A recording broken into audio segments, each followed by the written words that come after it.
Kita akan mendengarkan dan merenungkan kebenaran firman Tuhan pada sore ini. Saya mengajak kita semua untuk membuka kebenaran firman Tuhan dari Matius. Pasalnya yang ketiga, ayat yang pertama sampai dengan ayat yang ke-12. Secara silih berganti kita akan membacanya. Saya akan membaca bagian ayat yang ganjil. Silakan Bapak Ibu Saudara-saudari membaca bagian ayat yang genap. Matius pasal 3 ayat 1 sampai dengan ayat yang ke-12. Secara silih berganti kita membaca. Saya bagian ayat yang ganjil dan Bapak Ibu Saudara-saudari bagian ayat yang genap. Pada waktu itu tampillah Yohanes Pembaptis di padang gurun Yudea dan memberitakan, sesungguhnya dialah yang dimaksudkan Nabi Yesaya ketika ia berkata, ada suara orang yang berseru-seru di padang gurun, persiapkanlah jalan untuk Tuhan, luruskanlah jalan baginya.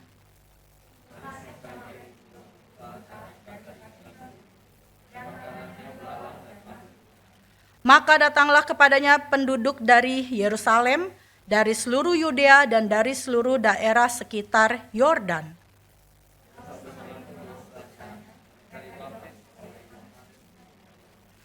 Tetapi waktu ia melihat banyak orang Farisi dan orang Saduki datang untuk dibaptis, berkatalah ia kepada mereka, hai kamu keturunan ular beludak, siapakah yang mengatakan kepada kamu bahwa kamu dapat melarikan diri dari murka yang akan datang?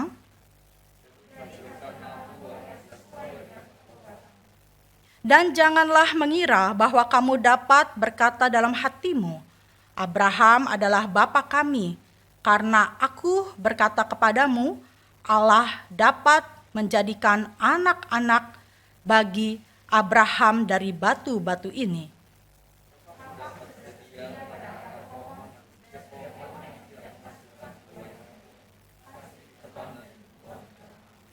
Aku membaptis kamu dengan air sebagai tanda pertobatan, tetapi ia yang datang kemudian daripadaku lebih berkuasa daripadaku, dan aku tidak layak melepaskan kasutnya.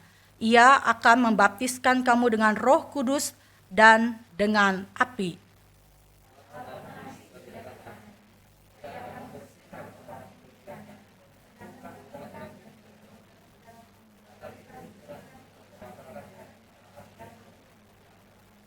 Saya akan membacakan satu ayat dari Matius 3 ayatnya yang ke-14.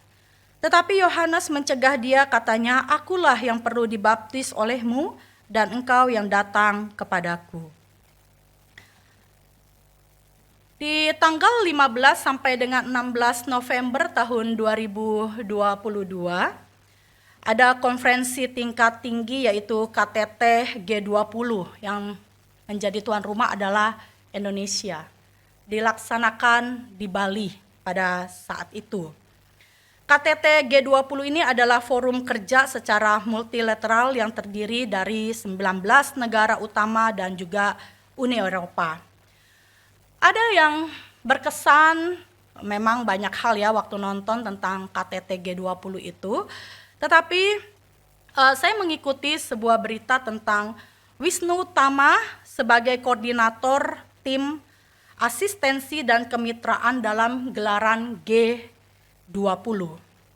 Waktu dia men-sharingkan atau menceritakan tentang persiapan yang dilakukan di dalam KTT G20 ini, dia mengatakan bahwa semua terasa agak sulit dan tidak mudah untuk dilakukan, khususnya berbicara tentang gala dinner yang waktu itu dilaksanakan di GWK atau Taman Budaya Garuda Wisnu Kencana.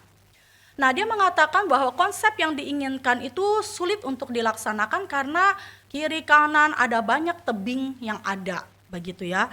Tetapi dia ingin tamu-tamu yang ada itu, pemimpin-pemimpin yang datang itu bukan hanya sekedar dinner, tetapi juga memperkenalkan tentang budaya Indonesia dan syukur-syukur kalau mereka tertarik ya, mereka akhirnya juga sangat menikmati. Itu yang dikatakan oleh Wisnu Tama.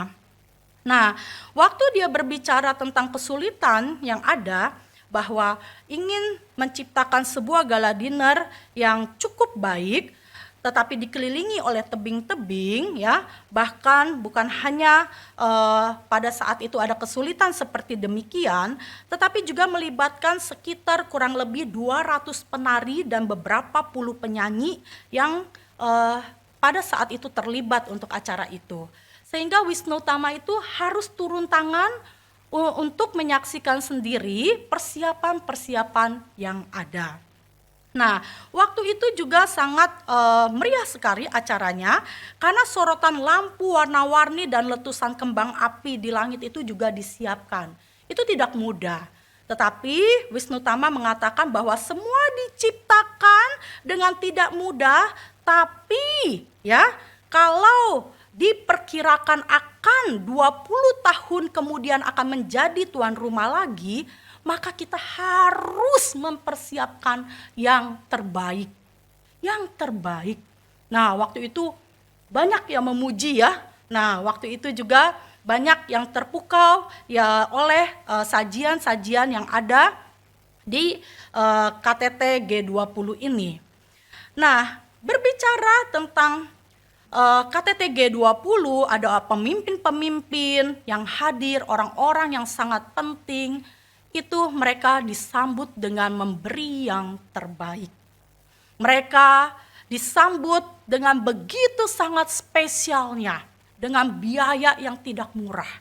Ya, dengan tenaga melibatkan banyak orang, segala sesuatunya dipersiapkan, bahkan makanan-makanan yang disajikan, William Wongso mengatakan kurang lebih 6 bulan harus dipersiapkan segala sesuatunya itu, sehingga makanan-makanan yang disajikan itu adalah makanan-makanan yang memang sudah dipilih dengan sangat baik dan memiliki rasa yang akhirnya juga bisa dinikmati oleh pemimpin-pemimpin dari berbagai negara itu. Untuk pemimpin-pemimpin yang ada di dalam dunia ini ya, dan juga untuk raja-raja yang ada di dalam dunia ini ya, untuk orang-orang yang kita hormati, untuk orang-orang yang kita sayangi ya, kita mau menyambut kehadiran mereka dengan mempersiapkan segala sesuatu yang terbaik, yang apa ada di dalam diri kita, yang bisa kita lakukan, yang bisa kita kerjakan. Kita mau menyambut mereka. Tetapi di dalam perjalanan kehidupan setiap kita, kita tahu bahwa ini merupakan sebuah realita yang memperlihatkan kepada kita bahwa untuk memberikan yang terbaik itu dibutuhkan hati yang mau mengerjakannya dengan sekuat tenaga, sehingga itu bisa dikerjakan juga dengan sukacita. Ini merupakan sebuah hal yang patut dapat kita jadikan refleksi di dalam diri kita di masa-masa Advent yang pertama ini. Di mana pada saat ini adalah masa kita sedang menyambut, mempersiapkan ya penantian untuk kedatangan Tuhan Kristus selama 4 minggu sebelum memasuki hari raya Natal. Untuk menyambut sang raja di atas segala raja itu, apa yang perlu kita lakukan di dalam menyambutnya? Yaitu kita harus memiliki sikap hati yang melayani Tuhan. Dan Yohanes Pembaptis melayani dengan hati yang sungguh mencintai Tuhan. Jadi pada saat ini kita akan memfokuskan bahwa ketika kita mau menyambut sang raja itu, kita mau diingatkan bagaimanakah keberadaan setiap kita juga mau melayani. Nah, kalau kita berbicara tentang bagian kebenaran firman Tuhan yang sudah kita baca dari Matius 3 ayat yang pertama sampai dengan ayat yang ke-12 ini, hal ini mungkin sekilas memperlihatkan bahwa tidak ada hubungannya dengan masa-masa Advent. Atau mungkin hal ini kok sedikit hal yang memang sulit untuk kita cerna. Tetapi kita akan melihat bagaimanakah pribadi dari Yohanes Pembaptis itu menjadi teladan bagi setiap kita di dalam dia melayani, menyambut sang raja itu. Dia melayani dengan hati yang mengasihi Tuhan. Dia melayani dengan hati yang mengasihi Tuhan dan dia melakukannya dengan setia. Oleh karena itu, kita melihat di dalam ayat yang kedua, waktu dikatakan bertobatlah, ya, hal ini mengingatkan bahwa ada peran dari Yohanes Pembaptis ketika dia memberitakan. Dia adalah seorang yang memang menyuarakan tentang bertobat itu. Lalu kemudian di dalam ayat yang ke-6 kita juga melihat bahwa di sini diingatkan tentang membaptis. Bagaimana juga Yohanes, ya, dia juga menjadi seseorang yang mengambil bagian di dalam pekerjaan itu, membaptis dari orang-orang yang ada. Bahkan di dalam ayat yang ke-8 mengingatkan untuk menghasilkan buah yang sesuai dengan pertobatan. Di dalam bagian ini kita melihat bahwa Yohanes Pembaptis bukan hanya sekedar melayani Tuhan, bukan asal-asalan, tetapi dengan hati yang mencintai Tuhan. Dia memberitakan, dia membaptis, dia mengingatkan orang-orang untuk menghasilkan buah yang sesuai dengan pekerjaan, dengan pertobatan. Sehingga di dalam peranannya yang begitu besar itu, ini memperlihatkan bahwa Yohanes bukan melayani dengan asal-asalan. Tetapi Yohanes rela dipakai menjadi alat Tuhan untuk mempersiapkan jalan bagi Tuhan. Waktu kita berbicara tentang kerelaan, waktu kita berbicara tentang hidup yang mau dipakai oleh Tuhan, maka di situ ada penyandaran diri, ada hati yang juga membutuhkan keterlibatan dari Tuhan. Dan Yohanes memperlihatkan kehidupan yang juga memang mau dengan setia, dengan apa yang ada di dalam dirinya, dia melakukan semuanya itu. Dia mengatakan tentang kebenaran untuk orang-orang yang ada di sekelilingnya bertobat. Dia tidak takut, dia tidak malu-malu karena dia tahu ini adalah jiwa yang harus dimenangkan. Mereka harus bertobat, mereka harus hidup yang tidak lagi melihat dosa-dosa dan dosa, tetapi mereka harus melihat kepada kehidupan yang penuh dengan terang, bukan lagi di dalam kegelapan. Oleh karena itu, ketika dia setia melayani Tuhan, ada hati yang rela juga mau dipakai menjadi alat Tuhan. Waktu Yohanes setia dan rela dipakai oleh Tuhan, tetapi dia juga serius melakukannya. Waktu berbicara tentang serius, ada fokus sehingga dia bisa mengerjakannya itu dengan sebaik mungkin. Apakah ini mudah? Tidak mudah, karena banyak halangan rintangan. Tetapi apa yang dikerjakan oleh Yohanes? Dia mengatakan tentang bertobat, dilakukan sehingga mendidik orang-orang, membawa orang-orang itu di dalam kebenaran, sehingga sampai di dalam ayat yang ke-7, teguran yang keras itu dia melakukannya untuk mengingatkan orang-orang yang bertobat itu untuk sungguh-sungguh mengasihi Tuhan. Pertobatan adalah perubahan hati dan pikiran yang membawa kita lebih dekat kepada Allah. Jadi berbalik dari dosa dan berpaling kepada Allah untuk kita senantiasa memohon pengampunannya, yang memberikan kepada setiap kita kesempatan untuk hidup menyenangkan hati Tuhan. Berbicara tentang setia hari-hari ini tidak mudah untuk kita lakukan. Ya lause mau bicara tentang setia sulit, kita aja sering dihianati lause, begitu ya. Waduh, saya udah setia-setia loh, saya dihianati misalnya ya, yang perempuan-perempuan. Aduh, saya sampai susah gitu ya untuk move on-nya. Yang laki-laki mungkin juga berpikir seperti demikian. Tetapi hidup bagi Tuhan adalah bukan hanya memikirkan apa yang ada di sekitar kita, tetapi juga bagaimana relasi kita dengan Tuhan di dalam kesetiaan itu. Bapak Ibu Saudara-saudari yang terkasih di dalam Tuhan Yesus Kristus, jangan pikir saya ini yang badannya agak besar bukan seorang penakut. Saya juga cukup takut ya orangnya. Jadi saya itu keluarga besar. Rumah selalu rame ya. Karena saya 6 bersaudara, ada papa, ada mama, oma tinggal dengan kami. Jadi rumah selalu rame. Waktu saya di asrama hidup dengan teman-teman, sesepi-sepinya di asrama, tetapi masih ada suasana ya, di mana teman-teman ya ngobrol dan lain sebagainya. Lalu saya melayani di sebuah kota. Nah, gerejanya itu 3 lantai. Lalu kalau hari Minggu malam nih, seperti ini nih dikit lagi tuh, nah bapak-bapak yang jaga gereja itu dia pulang ke rumah keluarganya. Jadi saya harus tutup pintu.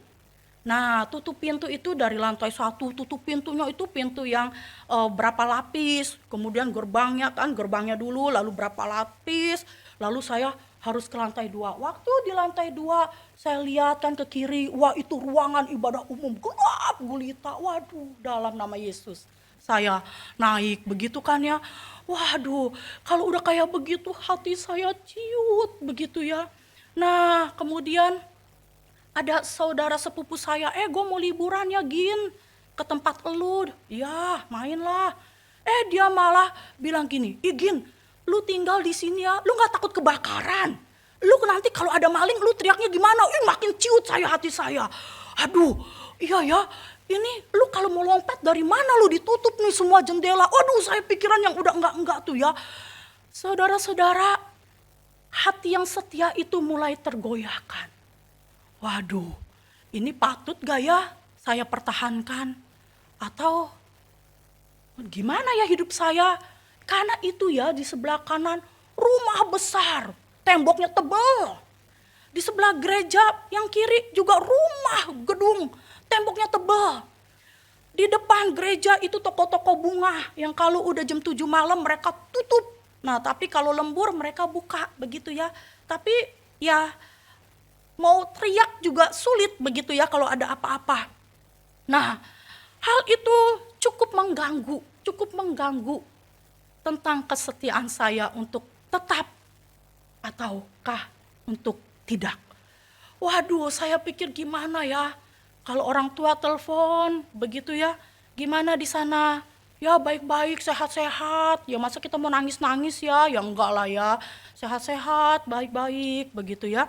Nah, kalau hari Minggu nih udah begini nih dikit lagi nih, waduh saya udah pikir aduh gue sendiri gitu ya. Nah, kalau ada anak pemuda, anak remaja, Ci ayo kita tutupin ya, lu nanti itu ya masuk aja. Ya mereka tutupin dari depan ya, saya cepet-cepet naik begitu ya. Waduh, terus saya pikir saya gimana ya, saya takut gelap, saya bawa senter begitu ya. Jadi dari KU 3 tuh ya, saya udah bawa senter begitu ya. Nah, tapi kadang-kadang ada perasaan saya berani, kadang-kadang saya begitu lemah, tergoncang untuk kesetiaan. Apakah memang saya tetap mau seperti itu ya, dalam suasana seperti itu atau tidak? Tapi ya waktu saya takut begitu ya, waktu saya begitu sangat galau ya, saya tuh di dalam perenungan berpikir bahwa Gin, pelayanan kamu apa iya? Cuma karena gelap, takut gelap, kamu tergoyahkan begitu ya? Masa kamu akhirnya ya dalam pengertian mau meninggalkan begitu ya? Wah di situ saya belajar, saya berani begitu ya. Meskipun kan masih tuh galau ya. Nah jadi saya punya satu tips. Kalau saya malam-malam lewatin itu ya, udah itu lantai 1, gelap, pintunya langsung saya tutup, jebret, saya lari begitu ya. Saya nyanyi dalam nama Yesus. Udah lantai 2 saya jebret, saya lari. Lantai 3 jebret, saya tutup begitu ya. Nah, tapi hari lepas hari saya akhirnya belajar bahwa Semua itu ada hal. Waktu saya takut, ada pergumulan yang lebih besar lagi. Ada tantangan yang lebih besar lagi, begitu ya, di dalam melayani. Jadi apalah arti takut itu? Wah, masa gua takut sama gelap begitu ya, malu sama nih badan begitu ya. Akhirnya kuhadapilah itu sehingga 6 tahun bisa berjalan, begitu ya. Nah, teman-teman, Bapak Ibu, saudara-saudari yang terkasih di dalam Tuhan Yesus Kristus, waktu kita mempersembahkan diri untuk Tuhan, waktu kita mau hidup untuk tidak lagi di dalam dosa, waktu kita mau hidup setia di dalam Tuhan, tantangannya pasti ada. Tantangannya pasti ada. Tetapi bagaimana Yohanes Pembaptis pada saat itu juga, di dalam dia melayani Tuhan, dia tetap mau menunjukkan kehidupan yang setia. Karena dia tahu dia harus juga menyuarakan untuk dirinya pun juga harus menjadi berkat. Sehingga orang-orang yang dia himbau, yang dia ingatkan untuk menghasilkan buah yang sesuai dengan pertobatan itu, dirinya itulah yang menjadi contoh.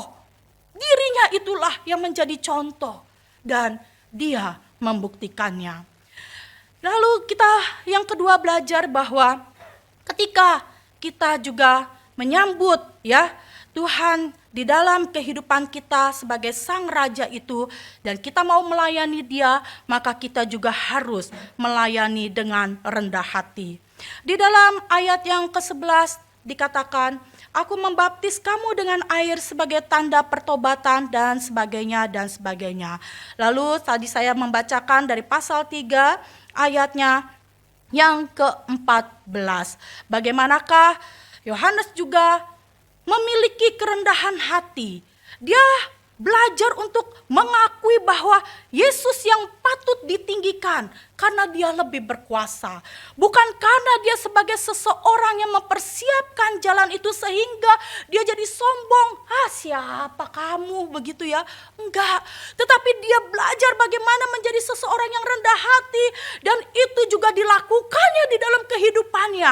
Sehingga dia mengakui waktu dia berhadapan dengan Tuhan, dialah Tuhan yang harus ditinggikan karena dia lebih berkuasa.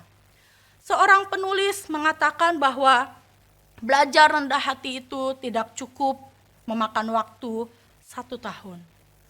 Belajar rendah hati itu tidak cukup andaikan tahun itu di angka 100, dalam pengertian 100 tahun. Tetapi belajar kerendahan hati adalah bagaimana hatimu bersandar kepada Tuhan yang memang Tuhan rendah hati itu.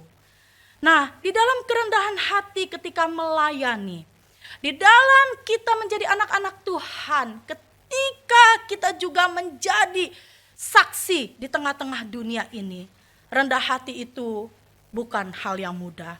Kalau teman-teman, Bapak, Ibu, saudara-saudari belajar di jalanan begitu ya tentang arus lalu lintas. Waduh, itu rasanya gregetan banget. Jadi beberapa waktu yang lalu saya habis rapat pasutri dengan seorang teman, beberapa teman naik mobil seorang teman. Dekat daerah Bitung begitu ya. Ada truk di sebelah kiri mobil yang saya tumpangi bersama dengan teman dan mobil teman saya. Itu motor nggak bisa masuk di tengah-tengah antara truk dan mobil teman saya. Tapi dia paksain itu motor jebret dan akhirnya mobil bagian depan teman saya itu cukup lumayan rusak begitu ya. Dia langsung kabur itu motor. Aduh, kalau lihat kayak begitu ya, gemes bener begitu ya. Waktu belajar tentang bagaimana gak mau rendah hati begitu ya. Bagaimana sebenarnya harus ada aturan, tata tertib di dalamnya. Tetapi itu juga yang terjadi di dalam kehidupan kita. Di dalam kita melayani, kita pun juga terkadang berpikir bahwa kita adalah orang-orang yang punya kelebihan. Jadi siapa kamu? Ya, seringkali kita memandang seseorang dengan sebelah mata. Tetapi kita diingatkan bahwa waktu Yohanes, dia sungguh-sungguh tahu bahwa dirinya adalah orang yang memang harus berada di dalam kuasa Tuhan. Dia mau meninggikan Tuhan yang lebih berkuasa di dalam kehidupannya. Yohanes memerlukan Tuhan sehingga kita bisa melihat di dalam pasal 3 ayat yang ke-14 ini, dia mengatakan bahwa akulah yang perlu dibaptis olehmu. Teman-teman, Bapak Ibu Saudara-saudari yang terkasih di dalam Tuhan Yesus Kristus, bagaimana di dalam kehidupan setiap kita belajar rendah hati itu tidak mudah. Di dalam Minggu Advent yang pertama ini, saya ingin bersama dengan teman-teman diingatkan bahwa Dia yang datang itu, kita akan sambut dengan kehidupan kita yang melayani. Bukan kehidupan yang mendukakan hati Tuhan, bukan kehidupan yang begitu sangat terfokus dengan apa yang ingin kita kejar dan kita akhirnya melupakan untuk menyambut Dia dan melayani Dia sebagai Raja kita dengan hati yang sungguh-sungguh mau di bawah kuasa Tuhan. Kita tahu bahwa kita seringkali melihat hal-hal yang eksternal. Kita melihat pohon-pohon yang begitu indah, mal-mal yang begitu indah dengan dekor-dekornya. Rumah kita dekor dengan begitu indahnya. Kita udah mulai pikirin wah si ini kita mau kasih kue apa, si ini kita mau kasih hadiah apa, dan lain sebagainya. Kita melihat hal-hal yang eksternal saja. Tetapi bagaimana sesungguhnya, adakah kita menyambut Dia dengan hati yang mau melayani, memberikan diri sepenuhnya untuk menjadi anak-anak Tuhan yang mau dipakai oleh Tuhan dengan setia dan rendah hati. Beberapa waktu yang lalu saya bertemu dengan seorang pemusik. Nah, saya kenal ibu ini beberapa tahun yang silam di sebuah gereja. Dan tahun ini usianya 78 tahun. Dia waktu umur 40 tahun baru belajar keyboard. 40 tahun dia baru belajar keyboard. Dia terpanggil untuk melayani di dalam bagian musik. Kemudian saya mengenal dia dari dia cukup sehat. Beberapa waktu lalu saya ketemu dengan dia. Waktu saya ngomong, gimana kabarnya? Hah? Apa?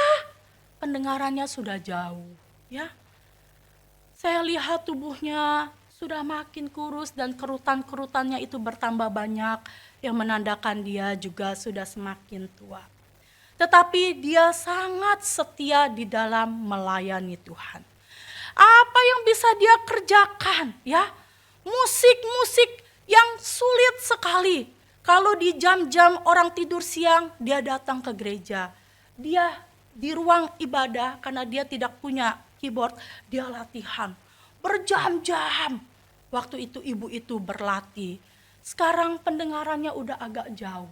Dia mengatakan bahwa saya sekarang udah jarang main musik katanya tetapi saya selalu doakan. Saya selalu doakan apa yang perlu saya doakan.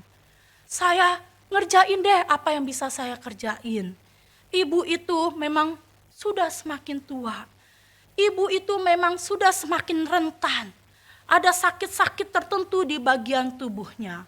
Tetapi dia selalu memberikan yang terbaik untuk apa yang bisa dia lakukan bagi Tuhan di dalam kehidupannya. Untuk menyambut sang raja di atas segala raja, apa yang perlu kita lakukan di dalam menyambutnya? Saya mengajak kita untuk kembali kepada bagian firman Tuhan itu. Firman ini, marilah kita melayani Tuhan. Kita mau melayani Tuhan dengan setia. Kita mau melayani Tuhan dengan rendah hati. Sehingga Kristus yang kita sambut itu, yang sudah lahir bagi kita manusia yang berdosa. Dia yang terlebih dahulu melayani kita.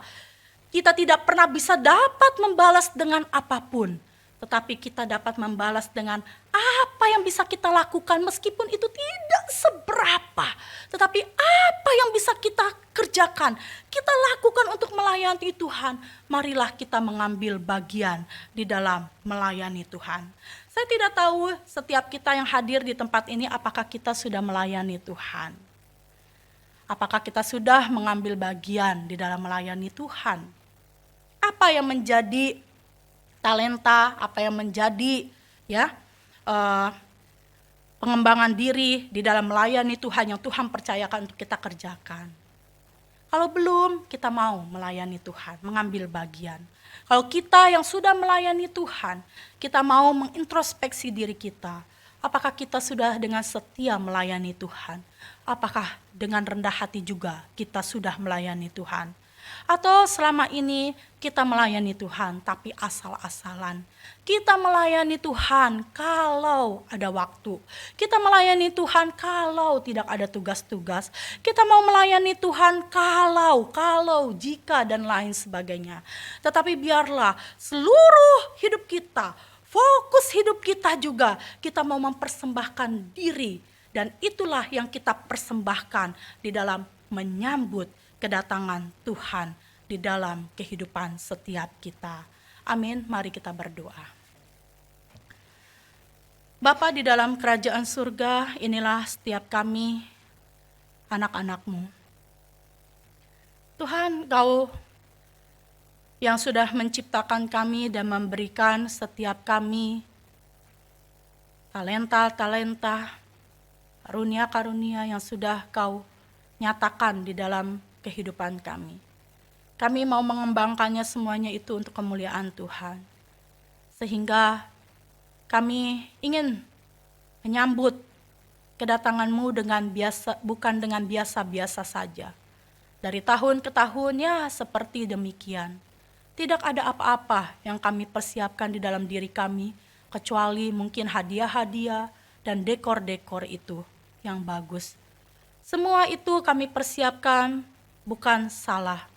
Semua itu bisa kami persiapkan, tetapi yang menjadi salah adalah ketika kami tidak mempersiapkan diri kami, hati kami, hidup kami, sungguh-sungguh untuk menyambut Engkau yang hadir di tengah-tengah kehidupan kami. Maka biarlah kami memohon pertolongan dari Allah Roh Kudus yang memampukan setiap kami untuk kami dapat melayani Tuhan dengan setia dan rendah hati. Kami tahu tanpa pertolongan Allah Roh Kudus ada banyak hal yang membuat kami undur di dalam kami melayani dan memberikan yang terbaik bagi Tuhan. Tetapi kami tahu bahwa kalau Tuhan masih memberikan nafas, itu adalah anugerah. Kalau Tuhan masih memberikan kesempatan, itu semua tidak bisa dibayar dengan apapun. Oleh karena itu kami mau memberikan yang terbaik. Kami ingin menyambut-Mu Tuhan dengan mempersembahkan diri kami untuk kemuliaan nama-Mu saja. Terima kasih, tolonglah setiap kami dan Tuhanlah yang akan memakai juga diri kami menjadi saluran berkat. Di dalam satu nama Tuhan kami Yesus Kristus kami telah berdoa dan memohon. Amin.